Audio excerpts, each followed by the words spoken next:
hadir majlis ilmu. Saya tahu waktu ini antum terbatas. Mungkin sepanjang anda bekerja, menunggu hari libur untuk istirahat. Tapi subhanallah, banyak yang masih memilih untuk menghadiri acara agama.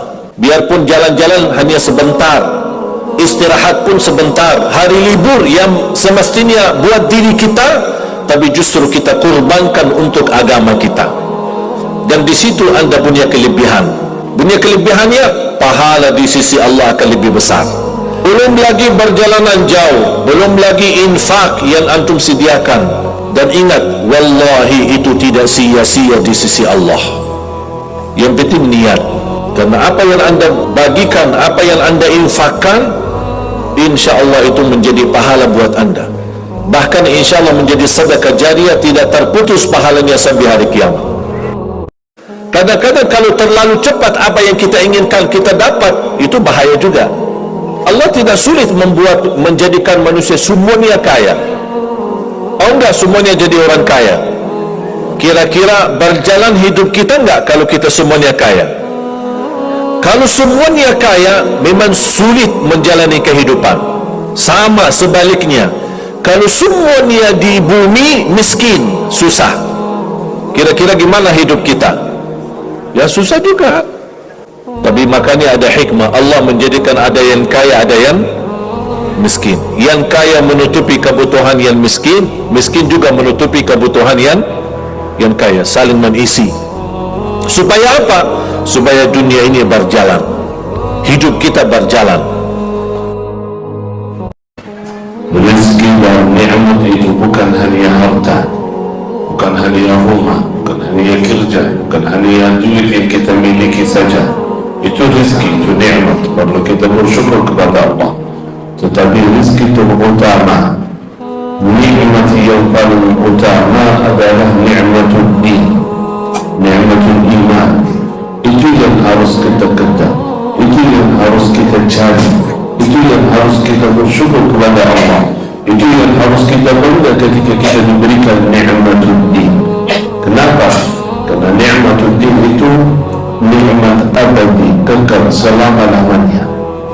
Ketika kita meninggalkan dunia, kita tidak bawa apa-apa selain iman dan amal saleh. Memang kita menyesal ketika terjadi kecelakaan, tapi kita tidak tahu apa hikmah di belakang kecelakaan itu. Sebenarnya kalau kita tahu rahasia takdir, apapun yang akan terjadi, kita tidak ada kekhawatiran. Karena kita tahu sesudah ujian ini pasti ada sesuatu kebaikan. Dan yakini Bapak Ibu, Allah subhanahu wa ta'ala maha baik. Allah tidak senang menyusahkan hambanya. Tapi kadang-kadang proses untuk menuju kebaikan ada kesulitan dan tantangan. Oleh karena itu jamaah sekalian, selalu anda punya niat baik. Walaupun belum tentu amal, tapi ada niat. Allah kasih nikmat, insya Allah saya dapat mudah rizki, nawaitu umrah. Belum tentu ada umrah, tapi ada nawaitu. Seandainya meninggal dunia, Allah kasih pahala umrah, karena kita nawaitu. Innamal a'malu bin niyat. Mula amal itu tanpa niat. Oleh karena itu selalu kita punya amal baik, niat. Mau tidur, silahkan tidur. Nawaitu apa? Nawaitu bangun salat malam. Ada niat. Kalau kita meninggal dunia, Allah bagi pahala salat malam, walaupun tidak salat malam. Itu nikmatnya niat. Bapak Ibu, kita mempunyai Al-Quran. Di dalamnya banyak rahasia untuk kehidupan kita dunia dan akhirat. Al-Quran saudara, bukan hanya baca saja, bukan hanya belajar, bukan hanya pahala dan kebaikan yang kita dapat dari Al-Quran, tetapi wallahi kehidupan kita menjadi baik, urusan kita dimudahkan oleh Allah subhanahu wa ta'ala, rizki kita diberikan oleh Allah karena Al-Quran. Salah satu sebab sumber rizki, sumber sa'adah, kebahagiaan adalah Al-Quran. Dunia kita bukan akhirat, dunia sebelum akhirat menjadi tenang tentera. Boleh jadi kaya di dunia tapi sebentar. Boleh nikmat sebentar. Punya jabatan sebentar, semua mau habis. Apapun kekuasaan, keturunan, kebahagiaan, harta, bisnis, usaha, semua itu boleh anda dapat tapi sebentar. Yang harus menjadi nilai bagi kita akhirat. Akhirat. Bal tu'thiruna al-hayata ad-dunya wal akhiratu khairun wa abqa. Hidup di akhirat itu jauh lebih indah, jauh lebih lama. Tidak ada sebentar kalau akhirat, selama-lamanya.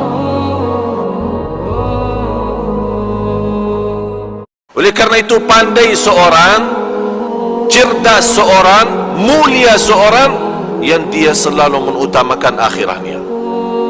Bukan berarti tuan-tuan salah faham, tidak boleh urus dunia. Urus dunia silahkan, urus dunia. Tapi yang saya maksud, jangan sampai dunia melalaikan dari akhirat.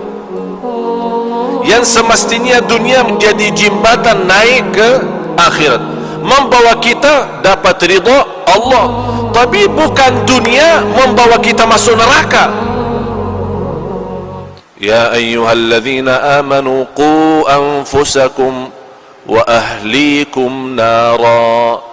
Orang beriman, jagalah dirimu dan keluargamu dari siksa neraka jahannam. Itu yang mesti kita jaga.